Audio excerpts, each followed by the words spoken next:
সপ্তম শ্রেণীর শিক্ষার্থী বন্ধুরা, আসসালামু আলাইকুম। আশা করি তোমরা সবাই ভালো আছো। আজকে তোমাদের গণিত বইয়ের দ্বিতীয় অধ্যায়ের 49 পৃষ্ঠা দেখো। 49 পৃষ্ঠায় তোমাদের একক কাজ আছে একটা, কি কাগজ কেটে বীজগণিতীয় রাশির গুণের মডেল তৈরি করো। ঠিক আছে, দেখো এখন তাহলে কিভাবে কাগজ কাটবো। তো গুণ করার এই যে এইটা আমাদের গুণ করতে হবে x+4, তাকে গুণ করতে হবে কত 2x+1 দিয়ে। তো এই গুণটা করার আগে অল্প একটু তোমরা দেখে নাও, দেখো যে x গুণ x equal to x square. আমি আশা করি ষষ্ঠ শ্রেণীতে তোমরা এটা শিখে আসছো যে x গুণ x equal to x square, আর যদি x গুণ 1 ইকুয়াল টু x, কারণ 1 কে যার সাথে গুণ করা হয় আসলে সেটাই হয়। তাহলে x গুণ 1 ইকুয়াল টু x, এরপরে 1 গুণ x ইকুয়াল টু কিন্তু x। ওকে, তো আশা করি তোমরা এইটা পারো। যদি এইটা পেরে থাকো তাহলে এখন তোমাদের জন্য কাগজ কেটে মডেল তৈরি করাটা অনেক সহজ হয়ে যাবে। দেখো, তো আমাদের কি করব, এই কাগজে কি কি লাগবে দেখো। একটা এক্স স্কোয়ারের মডেল, এতটুকু কাগজ যখন কাটবো সেটার নাম হচ্ছে এক্স স্কোয়ার।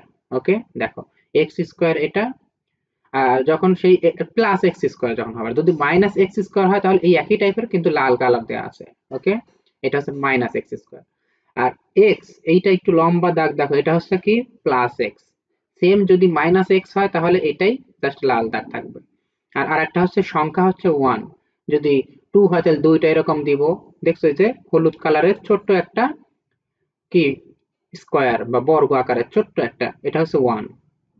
তো এটাই যখন -1 হবে তখন লাল কালারের এই স্কোয়ার থাকবে। ওকে, আচ্ছা তাহলে এখন আমাদের গুণ করতে হবে x+4, তার সাথে গুণ করতে হবে 2x+1। তাহলে আমরা এক পাশে x+4 দিলাম, এই পাশে মনে করো x+4 লিখবো, আর আরেক পাশে 2x+1। দেখো এখন দেখো যে x+4 এই পাশে দিলাম একটা x, আর 1 1 1 1 এভাবে 4, তাহলে চারটা এভাবে x+4 লিখলাম।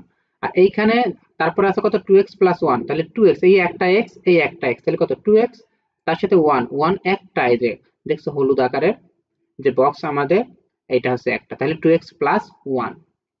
ঠিক আছে, তাহলে এইটাকে টাইলস আকারে আমরা যদি এইভাবে বসাতে পারি, মানে এইভাবে এরকম করে বসাই, তাহলে কি হবে এখন গুণ করে দেখো যে এটাও এক্স এটাও এক্স, এক্স গুণ এক্স কত এক্স স্কোয়ারে, যে এক্স গুণ এক্স কত এক্স স্কোয়ার, তাহলে এখানে এক্স স্কোয়ার, এক্স স্কোয়ার মানে কি যে এই আকারে বসবে এখানে। ঠিক আছে, তারপর আবার এক্স গুণ এক্স কি এখানে, এখানেও এই আকারে বসবে এক্স স্কোয়ার। ঠিক আছে, এরপর এখানে ওয়ান এর সাথে যখন এক্স হবে, তাহলে ওয়ান এর সাথে এক্স মানে এক্স। ওকে, নিচে দেখো তোমাদের এটা করে দেওয়া আছে। তাহলে এক্স গুণ এক্স, এক্স গুণ এক্স কত এক্স স্কোয়ার, তাহলে এটা হবে এখানে এক্স স্কোয়ার। তারপর এই এক্স গুণ এই এক্স, তাহলে কত এক্স স্কোয়ার, এই হলো এক্স স্কোয়ার। এই এক্স গুণ ওয়ান, তাহলে কত এক্স, সেটা হবে এই হলো এক্স, এখানে এক্সটা বসাবে। তারপর এখানে দেখা যাচ্ছে কত ওয়ান, ওয়ান এর সাথে ওয়ান দিয়ে যাকে গুণ করবো সেটাই হয়, তাহলে ওয়ান দিয়ে এক্স কে গুণ করলে এক্স, আবার ওয়ান দিয়ে এক্স কে গুণ করলে এক্স, এরপর ওয়ান দিয়ে ওয়ান কে গুণ করলে ওয়ান, এরপর আবার সেম ভাবে ওয়ান দিয়ে সেম কাজ করতে হবে কয়বার, চারবার। সেম কাজ দেখো চারবার করছে, এতটুকুই। ওকে, তারপর কি বলছে দেখো, টাইলস গুলো দিয়ে তৈরি আয়তাকার ক্ষেত্রের ক্ষেত্রফল পেতে সবগুলো কাগজ পর্যায়ক্রমে যোগ করো। তার মানে দেখো এখানে আমাদের কি আছে, এক্স স্কোয়ার আছে দুইটা, কয়টা, এই যে দুইটা এক্স স্কোয়ার, তাহলে এই যে 2x square, sorry x square আছে দুইবার, আর এক্স আছে কয়টা দেখো এখানে চারটা, আটটা আর একটা কয়টা নয়টা, তাহলে 9x। আর ওয়ান আছে কয়টা চারটা, তাহলে কত হলো ওয়ান চারবার যোগ করলে কত হবে 4। ওকে, তাহলে দেখো আমাদের অ্যান্সার যে 2x² প্লাস 9x প্লাস 4। ঠিক আছে, আমাদের এই যে দুইটা এক্স স্কোয়ার, ঠিক আছে, আর 9টা এক্স তাহলে 9x, আর চারটা ওয়ান তার মানে +4। ঠিক আছে, আশা করি তোমরা ক্লাসটা বুঝতে পারছো।